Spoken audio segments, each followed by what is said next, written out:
আপনার এলাকার মেম্বার যদি অন্য দলের তাকে যান, তার জন্য আপনার সিপিএম কংগ্রেস বা অন্য দলের হতে হবে না। দিল্লির সেন্ট্রাল গভর্নমেন্টের নেতাদের কাছেও পার্লামেন্টারি কমিটির কাছে আমরা অনেক কিছু জানিয়েছি।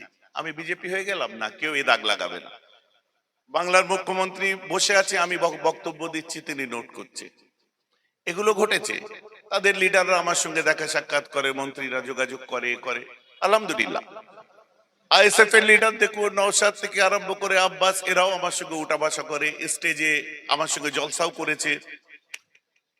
ওদিকে দেখুন মোহাম্মদ সেলিমরা, সুজন চক্র, আরে মুজাদ্দেদে জামান দাদা হুজুরের হেকমতটাই তো এটা ছিল। 9 নম্বর হাতদার লেনে প্রফুল্ল সেন কখনো এসছেন, বিধান চন্দ্র, আমার নবী দিবসের ছুটি পেলেন কোথার থেকে? মেজ হুজুরের কাছে সিদ্ধার্থ শঙ্কর রয়, মেজ হুজুর কেবলা তাকে বললেন যে সিদ্ধার্থ, তুমি আমাদের এখানে দুটো জিনিস আমার মেনে নাও, নবী দিবসের ছুটি আপনার স্যাংশন করো, সেন্ট্রালি করার চেষ্টা করো। তো সেন্ট্রালি করেছিলেন তিনি।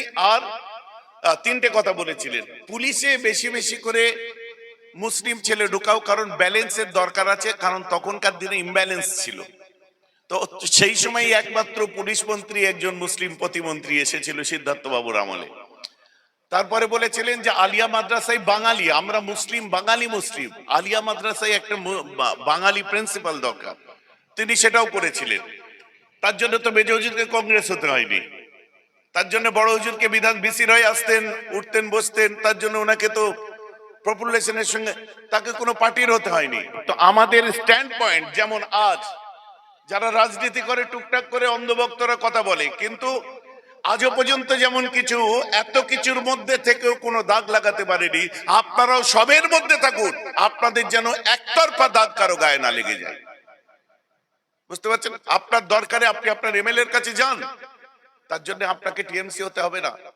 আপনার এলাকার মেম্বার যদি অন্য দলের তাকে যান, তার জন্য আপনার সিপিএম কংগ্রেস বা অন্য দলের হতে হবে না। আপনি এসেছে কেউ, মেহমানদারি করেন, চা খাওয়ান, দেখা হয়েছে, সৌজন্য বিনিময় করেন, আপনার পরিচয় আমি তো রাজনীতি করি না, আমি তো ইমাম। ভাইজান বুঝতে পারছেন? এই জায়গাটাই দাঁড়িয়ে থাকুন। প্রথমে হয়তো কেউ কিছু কথা বলবে, কিন্তু দিনের শেষে দেখবেন তাদের কাছে একদম কাঁচের মতো পরিষ্কার হয়ে যাবে না যে সাদা কাপড় পরলে হয় না, ভেতরটা সব সাদা রাখতে হয়।